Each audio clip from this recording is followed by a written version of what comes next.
Shah news में आपका इस्तकबाल है। ताज़ा तरीन खबरों के लिए देखते रहिए शाह न्यूज। शाह न्यूज में आप सभी का इस्तकबाल है।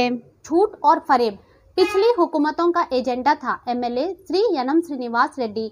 एमएलए श्री यनम श्रीनिवास रेड्डी ने कहा कि झूठ और फरेब साबिका हुकूमत का एजेंडा था, लेकिन इनकी ख्वाहिश थी कि हर कोई इस नए साल को कांग्रेस की हकमरानी में जो अवाम की हुकूमत है खुशी और हम आंगाई से गुजारे। इन्होंने कहा कि आने वाले दिनों में स्कीमों को बेहतर अंदाज में फराहम करके अवाम को फलाही सम्राट फराहम करने का काम करते हुए आगे बढ़ेंगे। बसारा आईआईआईटी की तर्ज पर महबूब नगर हलके में एक आईआईआईटी तालीमी मराकज भी कायम किया जाना है। वजीर आला की तवज्जो दिलाई। इन्होंने कहा कि अहकाम को सरकारी अराजी की निशानदही करने और इस हवाले से तफसीलात फराहम करने की हिदायत की गई। साथ ही इन्होंने कहा कि वो एक गवर्नमेंट इंजीनियरिंग कॉलेज और गवर्नमेंट वुमेन डिग्री कॉलेज के क़याम के लिए हर तरह की कोशिशें करेंगे। इन्होंने मजीद कहा कि हुकूमत ने इन 3 शोबों में खुसूसी तवज्जो मरकूज की है जो इस हुकूमत का हदफ तालीम, सेहत और रोजगार है। इन्होंने कहा कि यही वजह है कि मौजूदा जनरल हॉस्पिटल को सुपर स्पेशलिटी हॉस्पिटल में तब्दील करने के लिए वजीर सेहत जनाब दामोदर राजना सिम्हा के साथ बातचीत की गई। इन्होंने कहा कि नौजवानों को रोजगार के मौके फराहम करने के लिए मारूफ आईटी कंपनियों से बातचीत की जा रही है। इन्होंने कहा कि रियासत के चीफ मिनिस्टर श्री ए रेवंत रेड्डी ने अवाम को 6 गारंटी स्कीमें फराहम करने का प्रोग्राम शुरू किया है और हम मुस्तहिक गरीबों के पास जाकर तफसीलात दर्ज करके स्कीमों को फराहम करने के मकसद से आगे बढ़ रहे हैं। आइए देखते हैं इस खुसूस में चंद मनाज़िर हमारी ये खास रिपोर्ट में। ऐसे ही अहम और खास खबरों के लिए शाह न्यूज़ को लाइक करें, सब्सक्राइब करें और शेयर करना ना भूलें।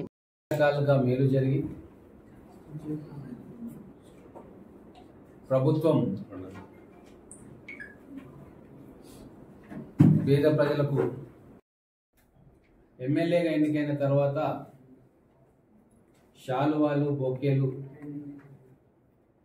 తెస్తున్న అభిమానులకు, కార్యకర్తలకు, పట్టణ ప్రజలకు వినయపూర్వకంగా ఒక విజ్ఞప్తి చేయడం జరిగింది.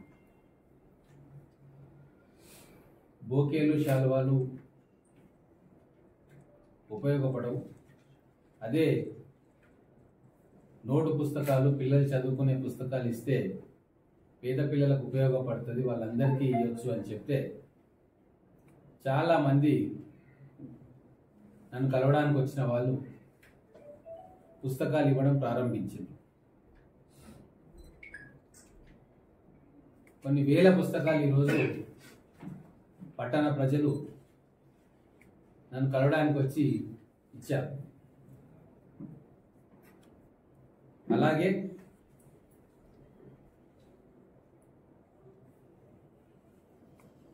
గతంలో కూడా మహబూబ్ నగర్ పట్టణం నిండా ఫ్లెక్సీలు పెట్టొద్దు, వీలైనన్ని తక్కువ ఫ్లెక్సీలు మనం పెట్టుకుందాము, చౌరస్తాకు 1, 2 అని చెప్పడం జరిగింది.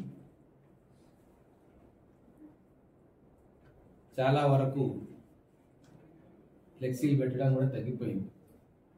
ఏదో అకేషన్స్లో కొంతమంది పెట్టుకుంటున్నారు తప్ప బలవంతంగా ఫ్లెక్సీలు పెట్టించడం కానీ, కూడలి మొత్తం నింపడం కానీ కొద్దిగా ఇంప్రూవ్మెంట్ అయ్యింది మనకు.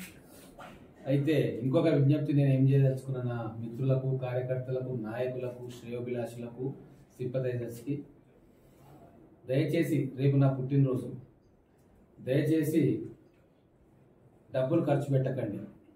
పేపర్ యాడ్స్ మీద కానీ, ఫ్లెక్సీల మీద కానీ డబ్బులు ఖర్చు పెట్టొద్దు.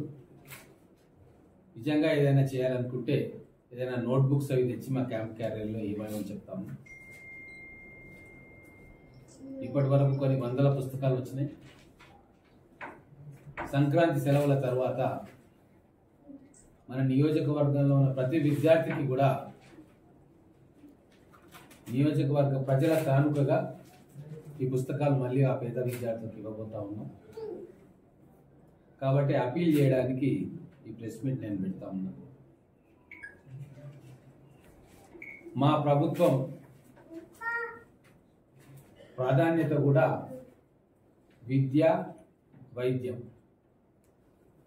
అందుకే మా దృష్టి కానీ, మా ప్రభుత్వం దృష్టి కానీ, మా ముఖ్యమంత్రి గారి దృష్టి కానీ విద్య, వైద్యం, దాంతోపాటు ఉపాధి, ఈ 3 అంశాల మీద చాలా పెద్ద ఎత్తున ఆలోచనలు చేస్తూ ఉంది. అందులో భాగంగా మహబూబ్నగర్ పట్టణంలో ఈ కొత్త సంవత్సరం మొదలైంది కాబట్టి మేమందరం కూడా ఒక సంకల్పం తీసుకుంటున్నాం. బాసర IIIT మాదిరిగా ఇక్కడ ఒక విద్యా కేంద్రం ఏర్పాటు కావాలి.